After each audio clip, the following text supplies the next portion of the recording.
निशिकांत दुबे ने कहा कि आज बीजेपी को मोदी की जरूरत नहीं है, मोदी को बीजेपी की जरूरत है। अगर मोदी जी हमारे नेता ना होते तो 150 सीट भी नहीं जीता। देखिए, अब कौन क्या कहता है, अब उनके बयान से तो हम बहुत वो नहीं समझते हैं। जब इस देश में माननीय अमित शाह जी और माननीय मोदी जी की एंट्री हुई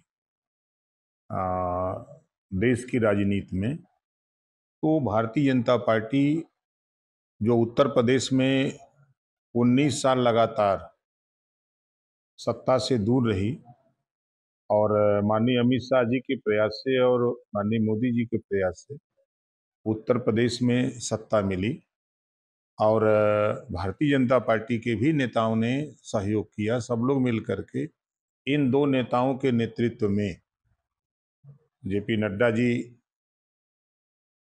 इसके पहले, तो नेताओं के संघर्षों से ही आज बीजेपी दिन दूना रात चौगुना बढ़ी है।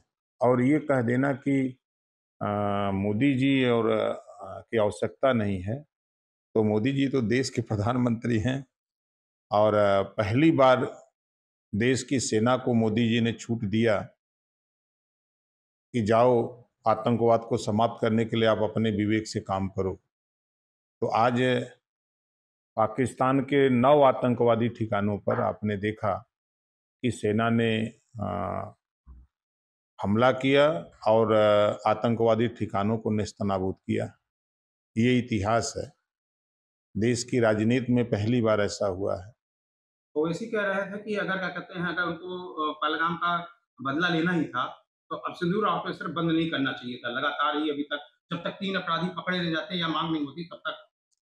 देखिए, अब वो उनका विचार है और हम तो उनसे यही कहेंगे कि आप अपने समाज के बेहतरी के विषय में उनको शिक्षा कैसे मिले, स्वास्थ्य कैसे मिले, रोजगार कैसे मिले, अमन चैन कैसे मिले, इसके लिए बेहतर काम करिए। जो काम मोदी जी कर रहे हैं, जो अमित शाह जी कर रहे हैं, जो नड्डा जी कर रहे हैं, जो योगी जी कर रहे हैं, देश में अमन चैन कायम करिए।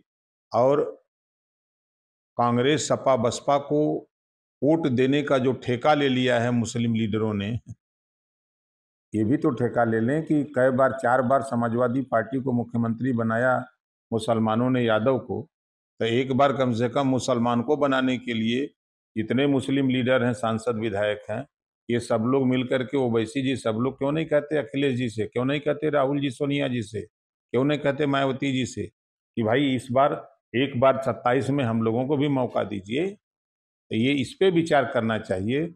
और देश, दुनिया में अलग अलग देशों से अलग अलग सामान अपने देश में आता है, क्रय और विक्रय जो होता है, आयात और निर्यात, तो बहुत सी चीजें हैं जो देश के, दुनिया के सामने बात को मानना पड़ता है। सावन महीने में केंद्रीय मंत्री राजीव रंजन लल्लन सिंह का कथित मटन वीडियो वायरल हुआ था। राजकीय नेता तेजस्वी यादव ने कहा है बीजेपी अब कहेगी ये पुण्य है। अभी पीएम मोदी आज आने वाले हैं, मुझे उम्मीद है कि लल्लन सिंह के बारे में बोलेंगे। सावन में मटन खिला रहे हैं, क्या कहना है आपको? देखिए, व्यक्ति की अपनी अपनी सोच है, अपनी अपनी इच्छा है। अब किसी के खाने पर कोई पाबंदी तो नहीं लगाई जा सकती ना। अब छोटी छोटी ये, अब नेताओं को हम क्या कहें। नेताओं को ये ज्ञान बांटना चाहिए कि देश में बेहतर शिक्षा कैसे हो, देश में रोजगार कैसे बढ़े, देश में लोगों को नौकरी कैसे मिले, अमन चैन कैसे रहे, इस पे बात करनी चाहिए। जिस गरीब के पास रहने के लिए छत नहीं है, उसको छत कैसे मिले, जिस गरीब बस्ती में जाने के लिए रास्ता नहीं है, उसको रास्ता कैसे मिले, इस पे इन लोगों को सोचना ही है। बस खाली कोई गा खा रहा है तो उसी को लेके गा रहे हैं जी। ममता बनर्जी अगर बंगालियों की भलाई में दिलचस्पी है तो पश्चिम बंगाल में सीएए क्यों नहीं लागू करती? देखिए, अब ममता जी की राजनीति करने का तरीका अलग है। अलग अलग स्टेटों में राजनीति करने का सबका अलग अलग तरीका है और एनडीए सरकार का तरीका अलग है। एनडीए सरकार देश में खुशहाली चाहती है, देश में विकास चाहती है, देश में अमन चैन चाहती है। इसलिए एनडीए सरकार काम कर रही है। अब सवाल ये हो रहा है कि ममता बनर्जी को बंगाली पसंद है, तो मुस्लिम बंगाली पसंद है, तो वो आसाम में सिर्फ मुस्लिम बंगालियों के लिए क्यों आती है? असम के लोग और हिंदू बंगाली उन्हें नहीं छोड़ेंगे। अब देखिए, एक समय था कि लोग कांग्रेस के साथ थे और एक समय आया कि लोग कांग्रेस को छोड़ दिए और आज कांग्रेस कहाँ खड़ी है। देश में रहने वाले 140 करोड़ हर व्यक्ति ये चाहता है कि हमारा परिवार खुशहाली की तरफ जाए, हम लोग विकास के रास्ते पर जाएं, अमन चैन रहे, भाईचारा रहे। इसके लिए पूरे देश के रहने वाले सभी परिवार के लोग यही सोचते हैं। गुरुग्राम जमीन के सौदे के मामले में ईडी ने रॉबर्ट वाड्रा को 43 संपत्तियां कुर्क करने का आदेश दिया, जिसमें कई लोगों के नाम हैं।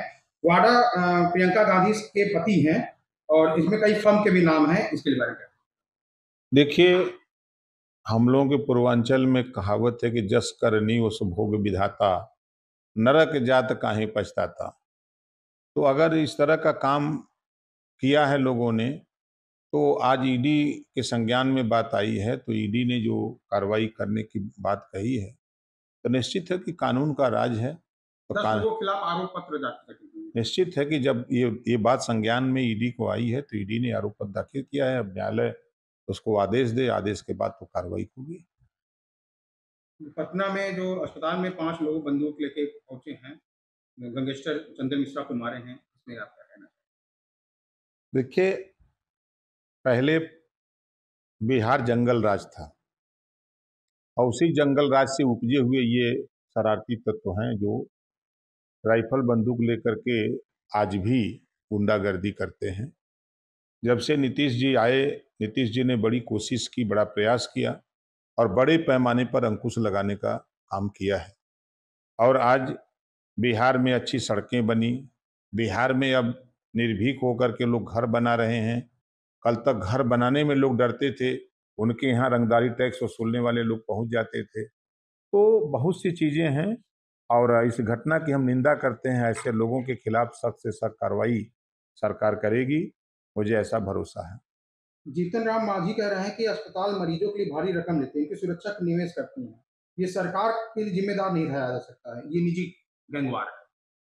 भाई वो तो निश्चित है कि जब कोई घटना होती है तो उसके पीछे कोई ना कोई बात होती है, कोई राज होता है जिसको लेकर के विवाद होता है। तो उसमें सरकार की जिम्मेदारी इतनी है कि प्रदेश में अमन चैन रहे, सुरक्षा सबको रहे, आम नागरिक भय से उसको मुक्ति मिले। यही प्रयास हमेशा सरकार का रहता है। एलजीपी प्रमुख चिराग पासवान ने कहा है कि 5 अपराधियों को जो गैंग थे, उनको प्रवर्तक पर जेल से बाहर इलाज करने के लिए क्यों लाया गया और वो पटना के एक निजी अस्पताल में क्यों भर्ती कराया देखिए, जब वो अपराधी थे? वो तो न्यायालय के आदेश पर आए होंगे, सरकार के आदेश पर नहीं आए होंगे। न्यायालय का आदेश हुआ होगा, न्यायालय के आदेश पर वो लोग आए होंगे, भर्ती हुए होंगे। तो अब उसमें सरकार क्या करेगी? जब कोर्ट का आदेश है तो कोर्ट सर्वोपरि है। तो बार-बार आरोप लगा रहे हैं कि उनकी सुरक्षा व्यवस्था लगानी चाहिए थी, इस तरीके से गैंगवार थे, अपराधी थे। अब आरोप लगाना अलग बात है, अब कोर्ट का आदेश का पालन करना एक अलग बात है। ये आखिरी सवाल है। जगमोहन रेड्डी कह रहे हैं हिंदी पे बहस मत करो, भविष्य के लिए अंग्रेजी पर ध्यान दो। कहाँ तक सही है? हिंदी पे बहस नहीं, अंग्रेजी पे ध्यान देखिए, देश की राष्ट्रभाषा हिंदी है, पूरे देश में हिंदी बोली जाती है और अंग्रेजी, अब जिसको अंग्रेजी पढ़ना होता है अंग्रेजी पढ़ता है, जिसको हिंदी पढ़ना होता है हिंदी, संस्कृत पढ़ना है संस्कृत, जिसको उर्दू पढ़ना है उर्दू। सब लोग स्वतंत्र हैं, यहाँ किसी को कोई पाबंदी नहीं लगाई जा सकती। भारत राज्य में हिंदी पर अंग्रेजी पर ध्यान देने के लिए आकर्षित करा जा रहा है कि अंग्रेजी पे ज़्यादा। अब भाई, अब जो गरीब कमजोर बेचारे खाने को ठिकान नहीं है, प्राइमरी में पढ़ते हैं, उनसे पूछिए, वो हिंदी ही जान जाएं, गणित जान जाएं, उतने बहुत है, विज्ञान जान जाएं।